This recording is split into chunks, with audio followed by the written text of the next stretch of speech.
Podcast. Marriage is a lifetime commitment to God and not to the person. Here, we encourage each other to be married to the vision of the women that God wants us to be, and whatever He does is besides the point. So last week we talked about praying over our marriages and the different challenges that we'll be going through. Today, we want to talk about staying connected to our spouses, staying connected to our husbands.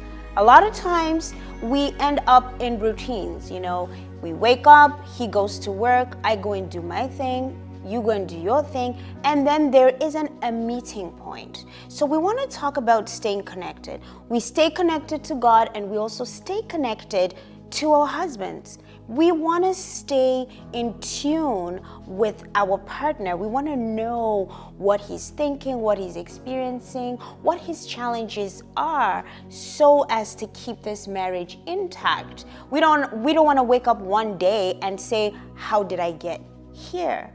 So quality time is super important. What does quality time look like to you? Are you guys maybe cooking together in the kitchen? Are you watching a movie together? Are you going for a walk, down the trail? What does that quality time look like? Are you in the gym together? Are you taking a bath together? What is it? Develop a routine daily, okay? Daily, you have to check in with your partner and have that quality time, 15 minutes, 20 minutes, an hour, whatever it is, whatever works for you, because everyone has a very busy schedule. But you want to stay connected. You want to stay in touch. You want to know what happened in his day, and you also want to let him know what happened in your day. You want to let him know what happened with the kids, because family, we have different roles in marriage. This marriage is almost like an institution. What you are doing about your day is different with what he's doing about his day. Men are providers, women are caretakers. So at the end of the day, we want to reconcile everything, because everything is important, right? Everything is important. What he went out to do is important, and what you went out to do is important. So everyone needs to be seen. Everybody needs to be heard. And then you need to appreciate each other. So the next thing after quality time is showing appreciation.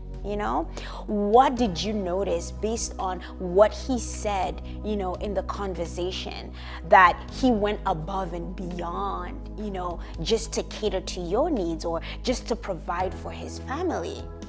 We want to acknowledge that, women, my ladies. We sometimes get into a space where we expect him to do it and we don't acknowledge him to do it. Think about it. We love to be doted on. We love to be told, hey, you look good, your hair looks good, that color looks good on you. Well, men like to be appreciated too. And there's nothing like too much appreciation. The more you appreciate him, the more he's going to want to do, right? So along with your quality time, check in, find out what happened in his day, and whenever you can show appreciation, show it.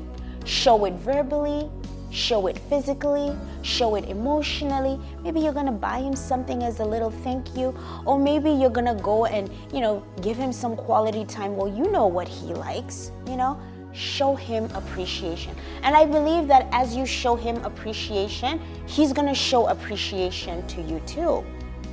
A lot of times us women, we're so busy running around doing stuff, and we're just focused on him seeing us. Well, I did this, I did that, did you see me? Oh, family, he's so busy out there working and trying to provide. Men are not that great when it comes to these things. So we want to help him. When we set up the time, when we set up that quality time, right, to connect, we set up the playing field so that he can win. So a lot of it is about us setting up the playing field so that he can, he can read the cues, he can read behind, in between the lines. Once you set things up for him, he's gonna follow through. It's a teamwork, family. And yes, sometimes we ladies have to put in more work, but that's okay. That's why we're here, to encourage each other to be the women that God wants us to be. It's not about what he's doing, but it's about our effort. right? It's about our effort, our commitment, because our commitment is to God to hold these families together. We have different roles, but this is our role.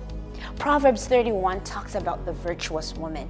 You know, sometimes when I read Proverbs 31, I'm like, oh my God, this woman is an overachiever. She is up early and she's the last to go to bed. She's doing business. You know, she's making sure that the chores in the house are done. She has all these responsibilities, but guess what? She's well respected and she's well appreciated. So we aspire to be great. We don't always make it, but the most important thing is every single day we're trying, we're connecting, right? We're connecting to Him and we're also connecting to our own role. We don't want to get lost in work. Nothing wrong with a working woman. Nothing wrong with it. I'm not saying be a stay-at-home mom, be a stay-at-home wife, but we have to balance it out. This marriage, this constitution, this unit, it has to be cared for, and we always have to keep this at the top of our heads. We always have to remember, just like we have to feed our bodies with the right food, just like we have to, wash our bodies, put on nice clothes, we have to tend to the marriage. This is the little work. These are the little things that we do on a daily basis. We want to keep the friendship intact, my ladies. Keep connected to your man. There should never be a situation where something happens in your man's day and his first instinct is to call his workmate, who happens to be a woman. That is a no-no. That is when you know that there's no connection in the marriage anymore. You want to be that instinctual first point of contact for your husband. This is how we stay connected. We honor each other. We spend time, with each other. There's a book by, I forget who wrote this book, but it's called The 5 Love Languages, right? This is the time, this is the space where we want to invest time in knowing what our partner's love language is. Does he like gifts? Does he like act of service? What does he like?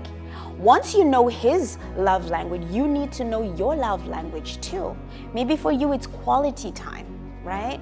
Or maybe for you it's security and feeling like everything, is taken care of and you're fine. Well, this is the space where you make sure everyone's love language is met, that quality time. Every single day. Last week I talked about setting a time where you meet with God for like 15 minutes, 30 minutes, whatever the case is. Well, the second one is setting up a time where you meet with your husband, whatever that way is. And the sole purpose is to connect intimately. Once you get these 2 times in your day that you're connecting with God and then connecting with your spouse, you're going to see that each of them are going to interject. Your time with God is going to inspire your time with your spouse, and your time with your spouse will also inspire your time with God. Because in between are a lot of things, and these are the holes that the enemy looks for, right? He's gonna look for these loopholes and these gaps. If you're not connected to God, he's gonna know how to attack your heart and your faith system. If you're not connected to your husband, he's gonna know to bring in things like resentment, and misunderstandings, right? So the kids are an overflow of this unit. What makes this family stand is the quality time you're spending with your husband and the quality time you're spending with, with God. And then the children get the overflow. The extended family, they get the overflow of this unit that is intact. So I will see you again next week.